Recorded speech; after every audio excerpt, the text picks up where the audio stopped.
You just got accepted to a Dutch university and now you actually need to figure out what to do when you move here. Or you're thinking about studying in the Netherlands. You're still not sure, but you like to figure out what that actually means. Then this video is for you. Today we're gonna cover everything that you need to know before you move in the Netherlands for studying or for work. And as a reference, I'm Luisa. Welcome to my YouTube channel. I've been in the Netherlands for now almost 4 years. I'm going for my 4th year here, and I did my bachelor here, so that's how I know everything. I also worked with organizations and university that always explain what to do before coming here. So that's what we're gonna cover today, and that's my credentials. So grab a coffee or tea and let's dive right into it. First of all, you need to find housing here if you haven't already, and then it's very difficult here actually. There is a bit of an housing crisis. There's too many people coming here for the amount of housing available. It's gotten a bit better throughout the years, but still it is quite a big issue. So to find housing, there's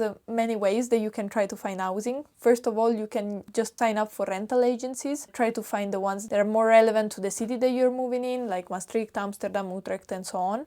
Go on Google. And the way they usually work is that you can sign up for free for them. And then if you want to have more listings available to you, or like have them earlier than other people, then you might need to pay. So then there is one option. Then there is Facebook groups, which is another option, and which is personally what I chose to do when I was thinking of coming to study in the Netherlands. And here, the people that are already living in the Netherlands, they need to post they are leaving their house, because in their contracts sometimes it is said that they are required to find a tenant, and then they will post this announcement on Facebook, and people can just directly DM them for more information. It can be very competitive. Facebook is very competitive. I saw when I was looking for it posts that were posted 5 minutes ago and already had 30 comments of people interested. So you definitely need to turn on notifications so you're always one of the first. And what I would suggest as well is to prepare a small introduction message about who you are, or why you're coming here, why you would be a good roommate, and copy and paste directly to the person in their DMs, because most of the time these people are also choosing their next roommate, because maybe you're in a shared house. If you're thinking of studying, then there are also student residences,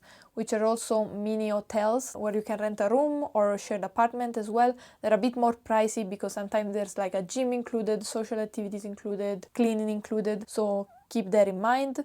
One famous throughout the Netherlands is the Social Lab, but you should definitely check out like student residences in the city that you want to live in, so Maastricht, Amsterdam, and so on. And then another tip actually for finding housing that I figured out after I moved in here is that if you can, start to follow some students from your university if you're coming here to study, and then sometimes these people are gonna post in their stories towards like June or like May that they're moving out, and this way you can access a smaller, less competitive pool of people. Or you can try to get access to the WhatsApp groups earlier, and then there they also send messages about them leaving their place, so then you can have be one of the first person to text them. But this is for housing, and this is a big topic. I can actually go more into depth into this one, so if you want me, I can make a whole video about it. First of all, you need to make sure that at your place you can register. Registering is very important in the Netherlands because you need to get your BSN number, which is your social security number, to do any other things government related in the Netherlands. So make sure also when you get your place that registration is possible. But how do you register? Then that you need to go online on the municipality website of your city, Maastricht, Utrecht, and so on, and then book an appointment online there. Usually, ideally, you would like to do it as soon as possible as when you arrive here. And once you arrive here, within ideally very fast, but sometimes can take long because there's a lot of people registering, especially for the September intake of students. There's a lot of people coming. Then for that, you just need to show up to the municipality and provide your contract, I think, and your like personal documents. But they will tell you exactly which documents you need to bring, and from that you are registered and they give you your BSN number. I think also a birth certificate you need to take, so make sure you get a copy of that when you come from another country here, and then they will give you all the details to get your BSN number. So, and also they will give you the details on how to access your DigiD, which is DigiD is essentially the digital version of the BSN number. It lets you log in all the governmental websites. Then you need to figure out your transport here. It's not a big secret that the Netherlands is very famous for their biking culture. I would advise to personally get a bike. You can also get a car in the Netherlands, but it can become quite expensive, so I wouldn't suggest that.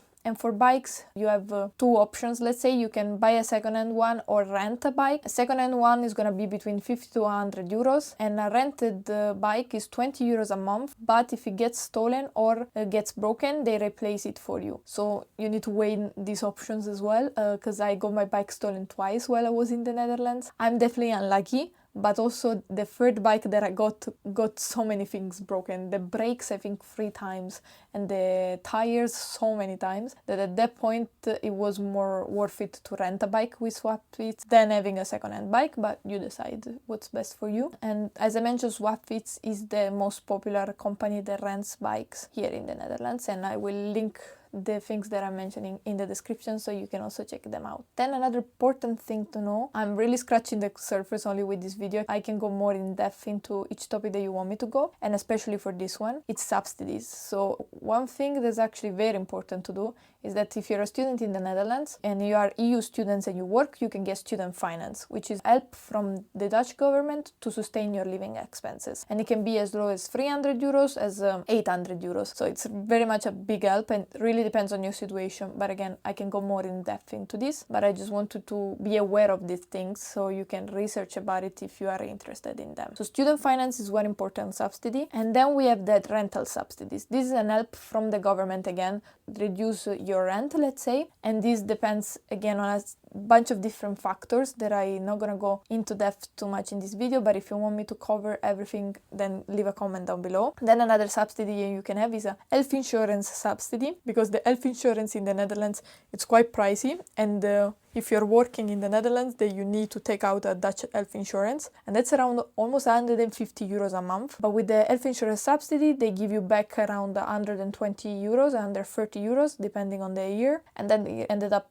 costing you 20 euros. Of course, this depends on your income as well, but I guess you're gonna be a student, so it's gonna be this way. And yes, so I think these are all the subsidies that you need to keep in mind, but it's important for you to know. So definitely check them out. And another important thing that you need to know is registering with a doctor. So it's a bit different from other countries, at least from Italy it was. And the way it works is that you register with a general practitioner, and if it's not an emergency, you always go to your general practitioner first. You don't go to the emergency room. Then the general practitioner can refer you to other specialists if needed.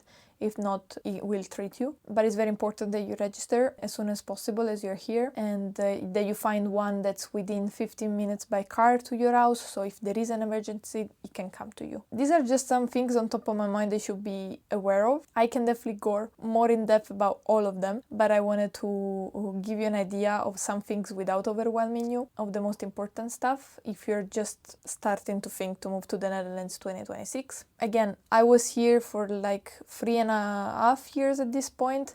I'd been a student here. I'm personally in Maastricht, but yeah, the Netherlands is all the same. At least some things change, maybe in the trash system between cities, but mainly the systems are the same. And if you have any questions, feel free to drop them in the comments here. I'm making a whole series about this. I started before with the video about why I decided to study in the Netherlands, and I am doing a whole series about things that you should know as a student coming here or as an expat coming here, because now I'm more of an expat than a student because I stopped studying now. So feel free to leave any questions in the comments, and I will see you in the next video, and subscribe for more videos.